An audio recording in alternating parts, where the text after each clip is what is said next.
In season 1, the moment was in episode 3 at 19 minutes and 50 seconds. In season 2, it's episode 6 at 18 minutes and 2 seconds. If you know, you know.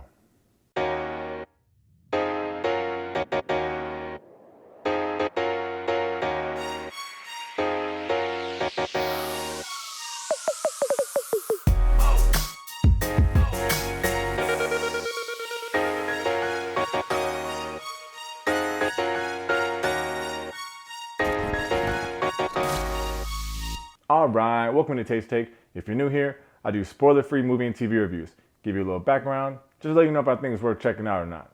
If that's something you're into, hit that subscribe button for your boy. For my regular Taste Takers, I really don't think this show is going to get a third season, so let's just find out what happens here at the climax. Get it? I said climax, and because the show is called Sex Life, I'm like 120% sure they get it. Never mind. Quick background here. Sex Life is a show based on a book called 44 Chapters about 4 men written by B.B. Easton. It came to Netflix in June of 2021 and it was an instant smash. In the first 4 weeks of its release, it was viewed in over 67 million households. That's a lot of freaks. So basically, yeah, like, of course they're gonna make a season 2 and the whole cast comes back. The only question is, has it been too long since the first season? Does the buzz still exist? Or is the honeymoon stage over? All right, plot time. Now I assume if you're here watching this video, you watched season 1, but just a quick little recap of where we left off. The show is basically about a woman named Billy that's torn between 2 men. Her textbook husband, which I guess technically you shouldn't be torn, like that's your husband, you're already there. Textbook husband named Cooper and her bad boy ex named Brad. Her and Cooper were married for like 8 years, but things started to get a little stale in the bedroom. She starts fantasizing about that old thing. And she's writing all this down in a journal on a computer that's not password protected. So one day Cooper finds all this stuff and he's like, what the hell? What's all this? Because in the journal, not only does it talk about stuff that she wants to do, she talks about the stuff that she used to do. Most of it with Brad. So the whole time we're watching this like, damn, Billy's got a big choice to make. Is she gonna try to make this work with her husband or leave him for Brad? It's like the whole 85-15 rules. Like, you know what I mean? It's like she had 85% of the stuff she was looking for with Cooper. But then that little 15% that she was missing, Brad had that on lock. So do you risk your 85 for your 15? A lot of times people do be wasting. Like, it's like, damn, you throw away all this 85 for 15. But they be doing it though. So in the season finale, she tells him like, look, I'm committed to this marriage. So we're all like, damn, she's Team Cooper.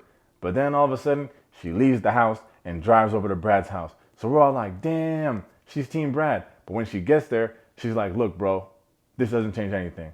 I'm not leaving my husband. And she tells Brad, now fuck me. So we're all like, damn, she's Team Billy. Here in season 2, we find out exactly what happened next. Because you can see in the trailer, Brad's got a new girl, Billy's canoodling with a new dude, and then of course there's Cooper, the man just left in the dust. What happens to him? We get all the answers we've been looking for since season 1. But is that a good thing? So what's my take? Yeah, this is bad. And I don't even know where to start. This is very bad. And this is coming from someone who really liked season 1. Was I blinded by sex scenes? Let me try to explain this, because what I liked about season 1 was it was not just a show about desire and lust and all that stuff, but it was actually told from the female perspective. We don't get that all the time. And like, we see shows about infidelity and all that stuff, but it's always from like the male gaze. This wasn't a story about a woman who had a terrible husband who cheated on her or beat her up or verbally abused her. Nah, like Cooper was a good dude. He was a good husband and a great father. She just wasn't satisfied romantically. And even though a lot of people are going to be mad at that concept, it happens in real life. So I was like, oh wow, they put this on TV. That's really cool. We don't get to see that every day. And plus it was steamy. In season 2, we lose all of that. Well, you don't lose the steam, but I think the steam in season 2 was empty. I like my steam with a purpose. No spoilers, of course, but I just didn't care about most of the storylines in this season. Billy's floating around trying to figure out what to do with her life post Cooper and watching Brad with a new girl. She meets this new dude named Majid one day when she's out with Sasha. Majid owns a restaurant. I don't care. Majid is boring. Then we're following the Sasha and Cam story, and like, that was kind of cool because you see Sasha, who's now like this public figure, right? And she's publicly known for being this independent woman that's turning down proposals. So it's like her whole brand is like, I don't need a man. I do what I want. I'm unattached. Then Cam shows up and he's not trying to have any of that because he just wants to be with her. So she has to figure out between like her brand, her product, her books, and having a life of love with this dude. It's a decent story and it's cool because she's black and he's black. So it's like black people on camera. But Cam's so boring. Like, I just don't care. Brad and his new girl don't really have any depth to it. And I kind of like the girl Gigi, who was played by Wallace Day. That's Brad's new girl. But again, I just didn't care. Honestly, the most interesting storyline was Cooper, believe it or not. Because pretty much in season 1, he's like kind of like the nerd, the boring one. Because like she wants all these like sexual escapades. And he's the one that's like holding her back. And even when they try to like step out of their comfort zone, it doesn't really work out. But like here in season 2, we're seeing him go through all these trials and tribulations of trying to save a marriage, what happens after the marriage, and like he does some wild stuff. So it's like, damn, like good to see you acting up, Cooper. Like I didn't know you had it in you.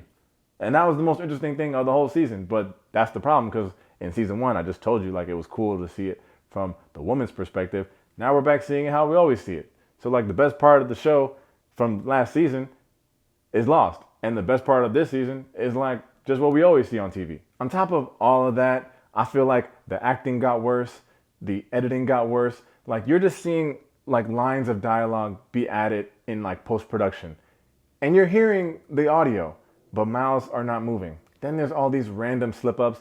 For example, Sasha's got a new like manager agent thing that's like helping her sell her next book. His name is Mick. Mick with an M. More than once, someone on this show calls him Nick with an N. And they just leave it in. Some may say that's not important, and I'm just being nitpicky. Get it? Because his name's Mick, but they call him Nick. So it's like, instead of saying nitpicky, I said nitpicky. You get it? This show has no shortage of eye roll moments. Like, I almost challenge you. Like, if you're willing to watch this season, number 1. 2, if you're willing to drink alcohol, take a shot every time you roll your eyes and see if you're not blacked out before the second episode starts kicking in. But let me just address the elephant in the room, because I will touch on that moment. Yes, episode 6, 18 minutes and 2 seconds. Because like we know the moment in season 1, episode 3, 19 minutes, 50 seconds. It became like a whole TikTok trend where you'd have to record yourself watching that moment and just seeing your reaction. Like, it was that crazy. Some may say it was nuts. The debate raged on for weeks, months even. Could that be real? Or was it a prosthetic? And here at Tate's Take, we do the investigative reporting that the people want to see. I am proud to report that was not real. Sheesh. Oh God. It wasn't real. It wasn't real. It was a prosthetic because it was like, there's no way. It couldn't have been. It was realistic, but it couldn't have been. We good, y'all. We good. Anyway, this time around, man, like I said, I don't know if this show is going to be as successful as it was in the first season. It's been a long time since season 1, and sometimes when you have that gap, people just don't be caring anymore. But if they go viral, it will be because of this moment. Like, I can't even believe they left it in. They had to be just trolling us. Netflix will greenlight anything, or Netflix didn't even check it before they put it on their platform. And that's how I know there's going to be no season 3, because like, you can tell they're writing this like, look, this is it, y'all. Just put it in. I don't even know how to talk about it even just right here, right now. But I'm going to try. It involves a male body part being treated like a Reebok sneaker from the 90s. And if you guess pump, it's still not what you think. And will guys really be in a locker room just surrounding this dude, watching this happen? Again, it's not a spoiler, but if you guys do watch that scene, the crazy part is what's happening. But then it's also crazy that dudes are just watching this. And then it's crazy, again, that this is on my TV. That is the wildest scene in the season, and quite possibly the wildest scene in Netflix history. But that's not the only wild scene you get. And of course, people are probably going to wonder if this season is as sexy as season 1. I would say there's probably more sex scenes, but I don't know that it's sexier. I mean, you see some interesting things. You're going to see some pregnant sex. You're going to see Billy stick her finger in someone's butthole. And if you missed what you saw in season 1, episode 3, 19 minutes and 50 seconds, you get a little peek at that in the form of a good old-fashioned belt tuck. This can't be journalism. Anyway, at this point, the writers got to be saying, like, just try stuff until they tell us no. And unfortunately, or fortunately, depending on what you're into, Netflix never says no. It brings me no pleasure to give season 2 of Sex Life 2.5 stars. It's just so bad this time around. And I know someone's out there shouting at the screen like, you idiot, season 1 was bad too. I don't know. Maybe I just couldn't see through the steam. Get it? I couldn't see through the steam. I just liked it so much more last time. What happened? I'm trying to think of another time where I loved season 1 of a show so much and then season 2 was so whack. Maybe y'all could leave an example in the comments of like something where that happened to you. And Billy's son, the worst. And I'm not here on Tate's Take to be dragging no kids, but like, just the worst. Good Lord, that kid sucked. And would that really start a fire? All right, no spoilers. I'm not going to, but if you watched it, a fire though, then you got Cooper doing coke in front of a courthouse, that seaweed bath, trying to smash your best friend's wife, and you then left the kid unattended, didn't even tell his mom. Sorry. I'm rambling. Sex Life is available right now exclusively on Netflix. Just don't say I didn't warn you. As always, thanks for checking out Tate's Take. If you enjoyed the video, make sure to hit that like and that subscribe button. In the comments, I asked you a question just now, but also, am I tripping? Is season 2 just terrible, or were they both just terrible and I was just a fool? No, I wasn't a fool. That was a good first season, and it touched on some like important themes. But like the traditional crowd, they're all like, that's disrespectful. Cooper deserved better. And it's like, let that girl do what she wants. Not everybody thinks the same. That's why it was so cool. It's like, look, this is like a real household story that happens every single day, and we get to see it on TV. No. I stand on that. Season 1 was good. Season 2 was terrible. Thanks for the time, y'all. Peace. Episode 6, 18 minutes, 2 seconds.